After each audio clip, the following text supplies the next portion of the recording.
It's 2021. My name's Rover, and welcome to OmathaCraft Season 4. It is episode 20. No, it's not. Well, we started off on a good note there by saying it was episode 20. It's not. It's episode 65. That is a lot of episodes we have done this season, and many more to come, I can assure you. But in today's episode, there are things we need to get done. It's my New Year's resolution. We're going to finish some projects we need to do, and one of them is the base. Well, I say the base. I'm probably going to add some more things to the base in the future, but there's one thing that from standing here, well, we can't really see because it's hiding away. And, well, that's probably a good thing because it's pretty ugly. Let's go and take a look at it. Swooping down off the sheep farm down here, yes, there it is. And I have to say, this farm does a great job at giving me tons upon tons of kelp. If we were to swoop right down the bottom into this weird area down here that did get blown up by a creeper at one point and I never fixed, we have tons upon tons of dry kelp, which gives us tons upon tons of dry kelp blocks, which allows us to smelt tons upon tons of things. So it might be functional, and it might be amazing functionally, but it's a bit of an eyesore, isn't it? And especially with this landmass just here like this, what was I thinking? What was I thinking? This all needs fixing, and in today's episode, we're going to put a building around this thing. Now, since the 1.16 update, we have started building in this style just here. This is with the blackstone, the basalt, and the smooth quartz. As you'll see, this is our sheep farm, our double tower sheep farm, and this over here, this is our villager trading hall. And I want to continue using this theme of tons upon tons of blackstone, tons upon tons of quartz, basalt, all of that sort of stuff, because, well, if you remember in the last episode, back on Christmas Day, well, we ended up with a lot of blackstone. And quartz. We got tons upon tons of the stuff from our Secret Santa, who's not very secret. I mean, his name's Vortex Warp, as we found out at the end of the episode. But yes, today we're going to put some of those resources to use. I definitely think we have enough from what Vortex gave us, and we're going to put a building around this thing. Now, I was thinking, how are we going to go about doing this? Because what we've done is we've actually built it straight in line with this building just here, which is a little bit annoying. Now, I'm not going to tear the whole thing down because that will take time and energy and resources, which I don't have time to spend. But we can do something about this and we can make this look good. So what I was thinking about doing is actually matching the style of this building here over this building. We just continue it along, but using the different resources. So instead of stone bricks, we'll be using blackstone, and instead of the smooth quartz, instead of the quartz pillars, we'll be using basalt, and then we'll use sort of the smooth quartz in. Now, I'm not exactly sure how this will look. I'm just going to extend this building across and probably finish it off around here. Yeah, we're going to have to find out how this looks. I'm not sure how we can integrate it, and if you have any ideas on how we should integrate these two buildings, then of course let me know in the comment section down below. But that's enough waffling. I've cleared some rubbish out of the way, I've set some shulker boxes down. Let's get building.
After finishing that time lapse and building up the majority of this building, there are still a few more things we need to do.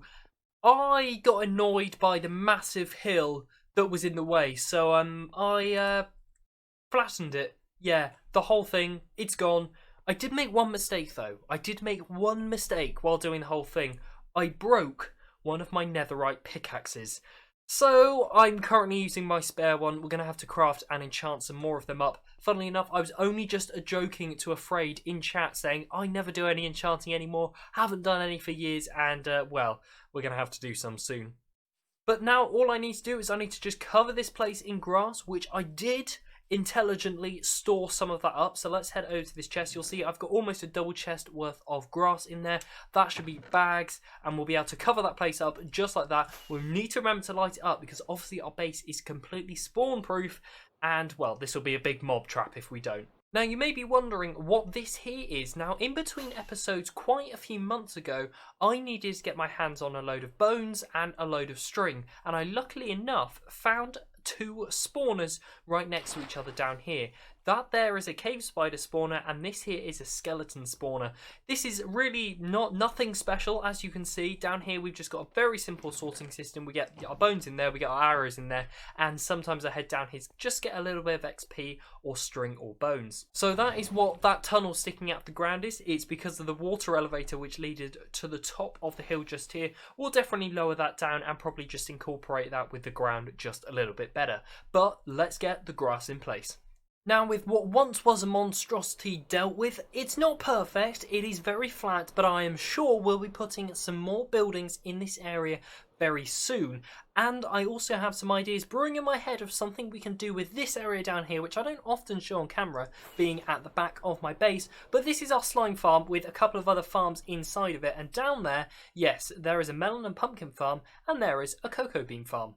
Now, you might have noticed, Rover, what are all of those numbers on the ground? Well, they are light level values, and I'm using the mini HUD fabric mod, which allows us to see all of the light level values, so we can see when it is below level 7 or below, meaning we can stop all mobs from spawning in our base.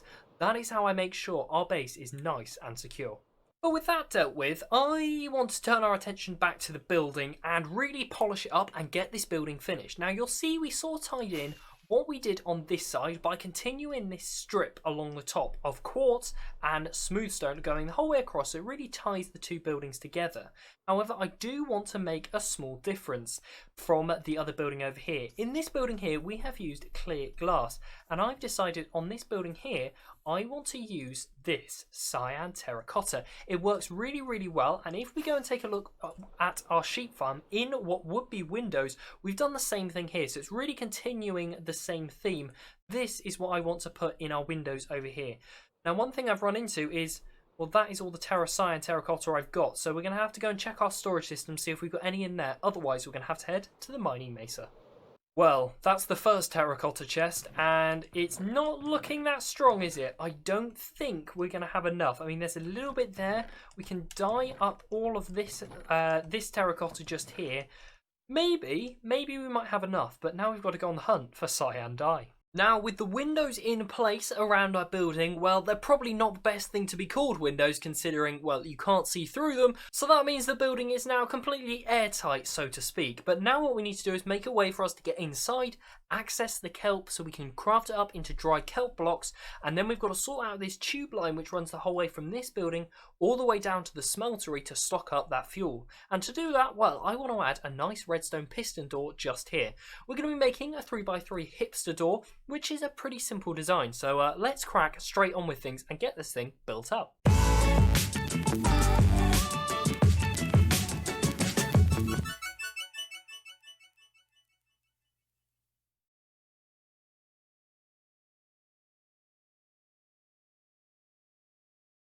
And as you saw from that very super quick time lapse, we got our piston door built up, and I like it. This is our door here. I went for a big sort of industrial door, and I didn't want to have a tiny little iron door in there. That would have looked out of place. So instead, when we press the button, you will see that down drops our door, and in them we can walk into where we're going to be able to craft up our kelp. We're not actually going to access any of the other areas in this building because, well, it's not really needed. So next up, what we need to do is we need to transfer the storage system and the smelting system from this side of the kelp farm all the way around to just in here, and we're going to be able to walk in this room, do all of our business, and then we can walk straight back out. And obviously when we hit the button again, the door closes nice and quickly. So that's perfect. That is exactly what we want. I love a good hipster door. Now, I have to say, I am quite impressed with the way this room has turned out. Now, it's really quite compact, but everything we need is right in here. When we walk in, you'll see we've got 9 double chests. They are probably over time just going to fill up with this dried kelp. And as we can see, they are doing so at the moment, so dried kelp is coming in. We have our crafting tables up on the walls, on the sides just here, and then over here we have a water stream. Now, this water stream feeds fuel back into this system because obviously we need to smelt the kelp that comes through. So when the lamp is on, it means that we have enough fuel in the system to keep the system running. When it's off, we know that we need to add more dried kelp blocks to the system. All we have to do that is if we grab them just up here, we'll grab our dried kelp blocks, we'll craft them up and throw them into the water stream. They will get whisked away and added to the storage for that. We've got a little bit of overflow so that can keep running in the background. And now what we need to do is we need to add in the pipe. This pipe is awesome, I love it, but we need to continue it the whole way along here. I think I'm going to get the pipe going in through the wall, maybe in that block just there, or maybe we go through that window there. We'll have to have a play around with that and see what works best. I reckon we go for something similar. So when that lamp is on, we know that we can just throw it into the super smelter system, which I reckon we can run through this block just here. Now out the back, okay, yeah, we need to light this place up. This is probably the one place in the base that doesn't actually get lit up at all. Yeah, but here we go. This is what we have built up. Over here we have our smeltery system. The kelp runs down through these hoppers. It runs into these smokers, which are just here. And as you'll see, there's a bit of overflow just here, so they will keep smelting all the time. This is where the fuel goes into, which is led through by this water stream, all running into that chest. And then we have a few comparators and some redstone torches detecting if they are empty. If they're ever empty, that torch will turn on, turning this torch off, turning the lamp off, meaning that all works perfectly. And obviously this is just a bubble elevator. So now let's tear down the remnants of this pipe just here. Let's make sure to light up the rest of the floor and add this additional pipe. And with this tube addition just here, this takes our items from the kelp drying room, I guess that's a good name for it, and they'll transport them all the way up to that pipe up there and then continue it down the same pipe into our super smelter building, which is right down the other end. Now with that finished, I added one more small addition to this room to make it fully complete. I added an on and off switch. Now how does this actually work? How do we turn a kelp farm off?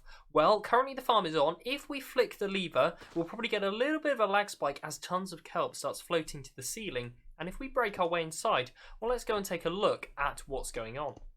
So as it begins raining kelp up the top, as you'll see, tons of kelp is coming in. If we pop down here, all of the piston arms have been extended, meaning the kelp can't grow up. This means it's really nice and easy to turn off this farm if we ever get too much kelp. I have to say, I don't think that will ever happen. We are always using tons upon tons of kelp to keep this farm going. But there we go, we have an option to do that if we so wish. And it works really nice and simply. Now with this project completely wrapped up, I want to do something, well, a bit silly. But firstly, we need to clear up these chest monsters that have been developing behind us. I mean, just look, we've got shulker boxes everywhere, chests full of rubbish. We've got random chests, tons of shulker boxes everywhere. Let's clean this up, and then I'm going to meet you over at the gaming district? Well, here we are at the gaming district, and these are the resources I have gathered up. We've got a few different colours of concrete, we've got some honey blocks and some slime blocks. What I want you to do is, while you're watching the next time lapse, guess in the comments as soon as you realise what we're building. Well, this should be some good fun, so let's crack on and get building.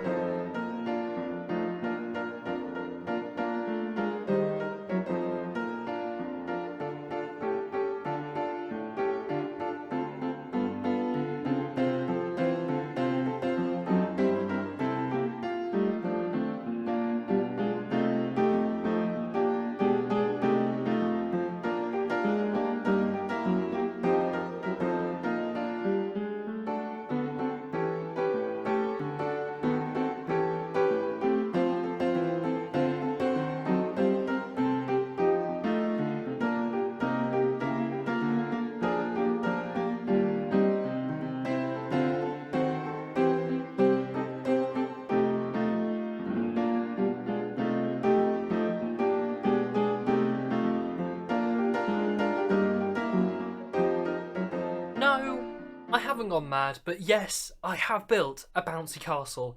And, well, there's not much more to say. We've got the blue mats where you must take your shoes off, and then we can jump straight on this bouncy castle. There's honey blocks on the wall, so you can sort of slide and bounce down the walls a little bit. It's so much great fun.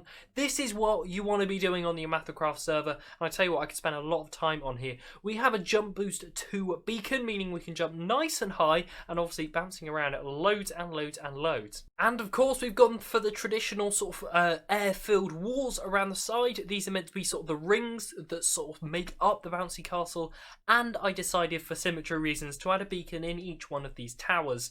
Not that it's needed, but I mean, we've got a big beacon factory, haven't we? So it doesn't really affect us.